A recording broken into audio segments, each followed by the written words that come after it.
Good morning, children. Today we are going to see chapter number 8, Body Movements in Biology.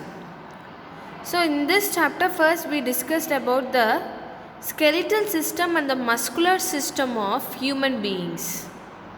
That is, in the human body, what are the skeletons present and how do the muscles cause the movement. So now we are moving to the next topic to discuss about the movements in the animals. How does an animal move? What about their skeletal system? So that is discussed as the second part of this chapter. Now let us see about how an earthworm moves. Earthworm has an elongated body with rings or segments. So here I have drawn how an earthworm will look. So it has a body, an elongated one. Elongated means a long body with some segments throughout the body. It has no bones at all. Okay, the body shape of the earthworm is maintained by a fluid present inside the body. Okay, that fluid is giving the body shape to it. So hence it is called as the liquid skeleton. It has no bones at all. Only this muscular part of the earthworm will show the movements. Okay. So the earthworm's under part, that is the underside of the body of the earthworm, has some small hair-like structures. That is what we call as tiny bristles. In the case of a worm, hairs or fine hairs are called bristles. This tiny bristles is called setae in case of an earthworm, which is present in the underside of the body. Once you turn an earthworm and see, you would see the tiny fine hairs like structures called setae on the underside of the body. That provides the grip for the earthworm on the ground.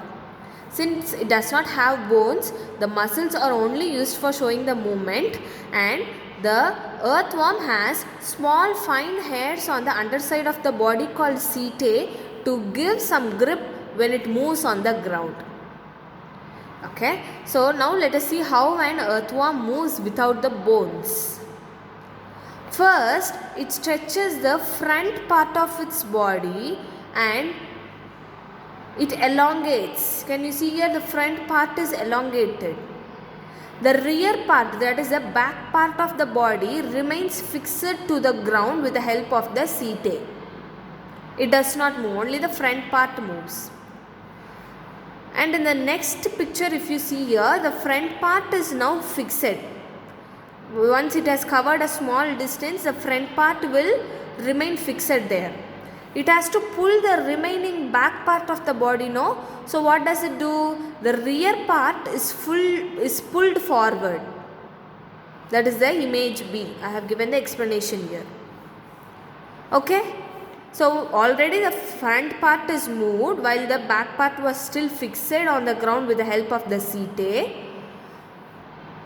After distance covered, the front part will remain fixed and the back part will be pulled forward. So this is how an earthworm moves, and the cycle repeats. Front is moved first and the rear is moved first, and the cycle keeps on repeating while an earthworm is moving. Okay? So its movement is like a repeated cycle of contraction and expansion. So first the front part will elongate and then the rear part will elongate. So it's like a repeated contraction and expansion done by the earthworm to move from one place to another. Now let us see the uses of earthworm. Earthworms live in the burrows in wet soil. Okay, so they live in burrows. What do? Is they dig in the soil and they live under the soil. So by doing so, they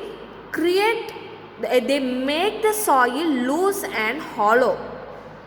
Okay, so this acts as a friend to the farmers. Since they live in burrows, they make the soils hollow and they make the soil loose. So this is like helping the farmers for growing crops. Before growing a crop, the soil has to be loose. So the earthworms, since they live in the soil, they make burrows in the soil, making it loose, acting as a help to the farmers, and they are considered as the friend of farmers. Also, they are detrivorous. We have learned about the plant groups as carnivores, herbivores, omnivores. Detrivorous means the animals which feed on dead decaying matter.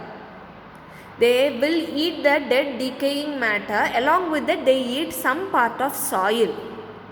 So the soil will not be digested and it will be excreted as worm castings. The name of the excretion of the earthworm is called worm castings, which has a high potential to increase the soil fertility. Okay, the soil eaten by the earthworm along with the dead decaying matter, once it is excreted, has a high capability to increase the soil fertility. So these two reasons make the earthworm as a friend for farmers. Okay, the next animal we are going to discuss is the snail. The snails also have no bones in their body. Only one hard shell, which is used for protection, is present on the top portion of its body, like a round structure on its back. Okay, so this shell is the hardest structure and it is a single unit. It will have some coils, like a round shell like shape it will be. It is present on the back of the snail. It is used for protecting the snail. The snail's muscular part will go and hide in the shell. Whenever it is needed, it would come out of the shell and move. Okay, so it has a thick muscular foot at the back and the eyes at the front with some short tentacles. Tentacles means some small bristles, like small hair like structures used to feel the things as they move.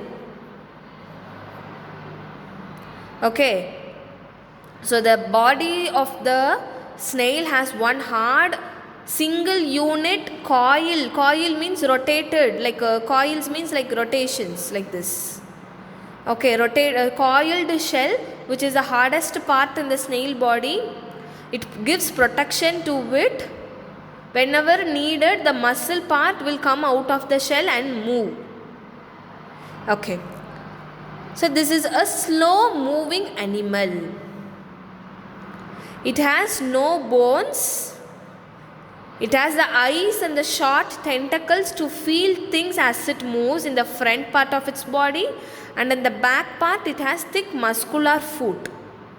Okay, the muscular foot would secrete a liquid called mucus. Okay, slimy fluid is secreted by the muscular foot called mucus. This mucus will give the snail a smooth movement as it moves. As we know that this is a very slow moving animal, it cannot move fast. Since it does not have any bones, for its smooth movement, a liquid called mucus is secreted by its body for moving. Okay, so once the foot comes out, the mucus will be secreted on the ground and the snail moves very smoothly.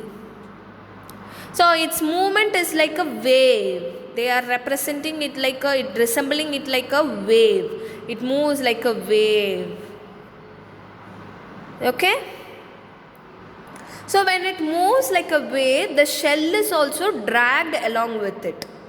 So for its smooth movement, mucus is secreted by its body. Keep that in your mind. The next animal which we are going to see is cockroach. Cockroach also is an animal which has no bones but can walk, climb and fly. It has the outer part of its body, that is on the outer part it is like a hard skeleton. So that is why we call it as exoskeleton. Exo means outside part. It has no bones inside the body, children. Only its outer part is like a hard skeleton for protection. It has 3 pairs of legs. 1, 2, 3. These are all 3 pairs means each of 2. It has 3 pairs of legs and 2 wings, not 2 pairs, it is 2 wings. Sorry, it has 2 pairs, I'm sorry, it is 2 pairs. I have drawn only 2, maybe another 2 would be joining the wings like this. So keep that in your mind. A cockroach has no bones but still it can walk, climb and fly. Its outer part of the body is a hard skeleton and we give the name as exoskeleton since it is in the outside. It is used for protection. It has 3 pairs of legs and 2 pairs of wings to fly. When you closely look at it, its legs are not a single unit. They are all joined. I have put a dot here to show you. The legs are joined. They are not single unit. Okay. So with this I would like to stop. In the next class we can continue about the movement of other animals. If you have any doubt in this, kindly contact me children. Thank you.